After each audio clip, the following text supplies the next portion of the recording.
안녕하세요. 오늘은 보이지 않는 세계, 영적인 세계와 우리 삶이 어떻게 좀 깊이 연결되어 있는지 루돌프 슈타이너의 시각으로 한번 살펴보겠습니다. 네, 특히 뭐 탄생이라던가 죽음, 또 그 너머의 여정에 영적인 힘이 어떻게 작용하는지 궁금하셨다면 아마 오늘 저희 얘기가 흥미로우실 거예요. 네, 맞습니다.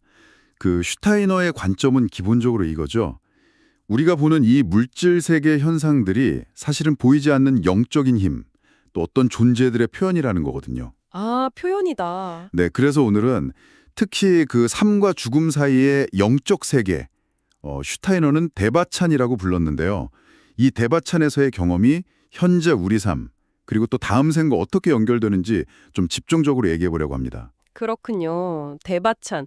저는 우리가 여기서 맺는 관계들 있잖아요. 뭐 우정이나 사랑 같은 거요. 네네. 이게 죽음 이후에도 그냥 기억으로만 남는 게 아니라 정말로 이어진다는 그 개념이 참 인상 깊었어요. 실제로 연결이 되는 건가요? 네, 그렇다고 봅니다. 특히 중요한 건 그 관계의 영적인 깊이라고 할 수 있는데요. 영적인 깊이요? 네, 지상에서의 관계가 좀 더 깊고 영적일수록 그 대바찬에서는 시간이나 공간 제약 없이 훨씬 더 본질적으로 그리고 직접적으로 다시 만나게 된다는 거죠. 와, 각 영혼마다 고유한 뭐랄까 영적인 울림 같은 게 있다고 해요. 어떤 기저음 같은 거요. 아, 기저음? 네, 그래서 서로를 바로 알아볼 수 있다는 겁니다. 그러니까 핵심은 이 지상에서의 관계는 일종의 연습이고 그 관계의 영적인 질이 사후세계 연결의 어떤 강도를 결정한다. 뭐 이런 거죠. 그럼 죽은 분들이 우리 삶을 완전히 뭐 잊거나 떠나는 게 아니네요. 서로 영향을 주고받을 수도 있는 건가요, 혹시? 네, 그렇죠. 대바찬의 영혼은요. 지상 사람들의 그 행동 자체보다는 그 행동 이면에 영적인 동기나 감정의 파동 같은 걸 감지할 수 있다고 해요. 아, 행동 이면의 동기요? 네, 예를 들어 우리가 손을 이렇게 움직이는 물리적인 행위보다도 그 행동을 일으킨 그 의지를 먼저 느낀다는 거죠. 신기하네요. 그리고 또 대바찬에서 다른 사람의 고통을 마치 자기 것처럼 체험하는 과정이 있거든요.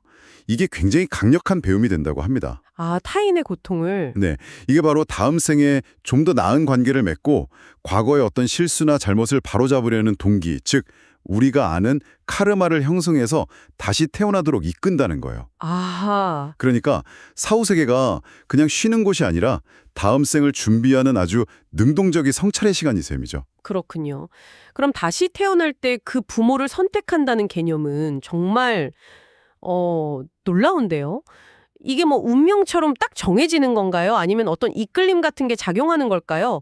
어떤 분들은 이게 자유의지랑 좀 부딪힌다고 생각할 수도 있을 것 같아요. 네, 흥미로운 질문이죠. 슈타이너는 영혼이 자신의 어떤 카르마적인 과제, 그리고 자신의 성향에 가장 잘 맞는 환경을 제공해 줄 수 있는 부모에게 뭐랄까 본능적으로 이끌린다고 봤습니다. 본능적으로요? 네, 남녀 간의 깊은 사랑이나 끌림 속에는 이미 그들에게 오려고 하는 그 영혼의 아스트랄적인 본성, 그러니까 감성이나 기질 같은 게 반영돼 있다는 설명이에요. 아, 그 자체요? 그렇죠. 그리고 영혼은 수정되는 순간부터 이미 퇴화의 발달 과정에 영향을 미치기 시작하고요.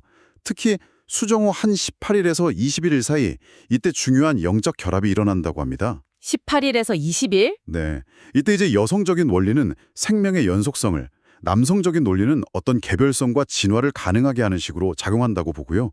핵심은 탄생이라는 게 단순한 생물학적 사건이 아니라 영혼의 필요와 카르마가 만나는 굉장히 중요한 지점이라는 겁니다. 그렇군요. 아, 그럼 영혼의 여정은 태어난 후에도 계속되는 거네요. 아이가 자라나는 과정에도 우리가 잘 모르는, 눈에 보이지 않는 중요한 단계들이 있다는 말씀이시죠. 이거는 교육 방식하고도 정말 관련이 깊을 것 같은데요. 바로 그겁니다.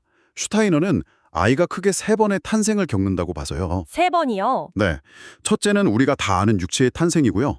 둘째는 대략 만 7세경, 이제 전니가 영구치로 바뀌는 시기쯤에 일어나는 에테르체의 탄생입니다. 에테르체요? 네, 이 에테르체라는 게 기억, 습관, 또 생명력을 주관하는 눈에 보이지 않는 몸인데요. 이때 비로소 얘가 자유롭게 활동하기 시작한다는 거예요.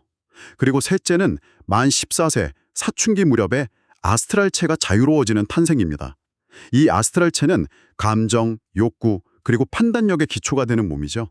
그래서 각 시기마다 아이의 발달을 돕는 방식이 달라야 한다는 겁니다. 예를 들면요. 그럼 7세 이전 아이한테 막 뭘 외우게 하거나 기억력 훈련 같은 거 시키는 게 별로 좋지 않다는 뜻인가요? 뭐랄까, 아직 설치도 안 된 프로그램을 억지로 돌리려는 느낌? 네, 아주 적절한 비유인데요. 맞습니다. 7세까지는 그 에테르체가 아직 완전히 독립적으로 기능하지 못하고 일종의 보호막 안에 있다고 봤어요. 보호막이요? 네. 그래서 이 시기에는 막 지적인 훈련보다는 이미지, 상징, 아니면 아름다운 이야기, 음악, 또 자연하고 교감하는 거, 색채, 이런 감각적이고 예술적인 경험을 통해서 생명력하고 감성을 풍부하게 해주느니 훨씬 중요하다고 봤습니다. 아, 감성이군요. 네, 뭐 감사하는 마음이라든지 경이로움을 느끼는 감정 같은 것들요. 그러니까 핵심 통찰은 이거예요. 유아기는 지식을 막 주입하는 시기가 아니고 삶의 기초가 되는 생명력과 감성을 충전하는 시기라는 거죠. 그렇군요. 그럼 14세 이후 그 아스트랄 체인가요? 그게 자유로워지면 이제 본격적으로 판단력을 길러줘야 하는 거고요. 네, 그렇죠. 하지만 여기서도 서두르면 안 된다고 봤어요. 그 이전에 풍부한 상상력과 내면 세계를 경험하는 게 정말 중요하다고 강조합니다. 아, 판단력 전에 상상력이요. 네, 뭐 신화나 전설, 위인 이야기 같은 걸 통해서 감정적으로 깊이 공감하고 상상하는 능력을 충분히 키운 후에야 비로소 건강하고 균형 잡힌 판단력을 형성할 수 있다는 거예요. 너무 일찍부터 막 옳고 그름을 따지게 하거나 예 아니오식의 그런 판단을 강요받으면 오히려 감정이 메마르거나 판단력이 왜곡될 수 있다고 슈타이너는 경고합니다. 아, 왜곡될 수도 있군요. 네, 진정으로 독립적인 자아로서 세상을 판단할 준비가 되는 건 사실상 만 21세 이후로 봤어요. 요점은 이거죠. 판단력이라는 건 풍부한 감성이라는 토양 위에서 자라나야 한다는 겁니다. 아, 듣고 보니 정말 우리 삶과 성장의 매 순간순간이 이 보이지 않는 영적인 차원하고 정말 깊게 연결되어 있다는 생각이 드네요. 어쩌면 태어나기 전부터 시작된 그 영혼의 여정과 발달 단계를 이해하는 게 우리 자신을 이해하고 또 아이들을 이해하는데 정말 중요하겠어요. 맞습니다. 이런 관점은 그냥 뭐 흥미로운 지식, 이걸 넘어서요. 우리가 관계를 맺는 방식, 또 아이를 키우는 방식, 더 나아가서 자신의 삶 전체를 바라보는 방식을 근본적으로 바꿀 수 있는 어떤 힘이 있다고 생각해요. 네. 오늘 저희가 나눈 이야기들이 당신에게 스스로 좀 질문해보고 탐구해 볼 만한 새로운 실마리를 제공했기를 바랍니다. 마지막으로 이런 질문 한번 던져보고 싶네요. 만약 당신의 자녀가 태어나기 전부터 당신을 향한 어떤 깊은 사랑, 그리고 카르마적인 이끌림 때문에 당신에게 왔다는 그런 관점을 받아들인다면 그 아이와의 관계에서 겪는 어려움이나 기쁨을 어떻게 좀 다르게 느끼게 될까요? 한번 생각해 보시면 좋겠습니다.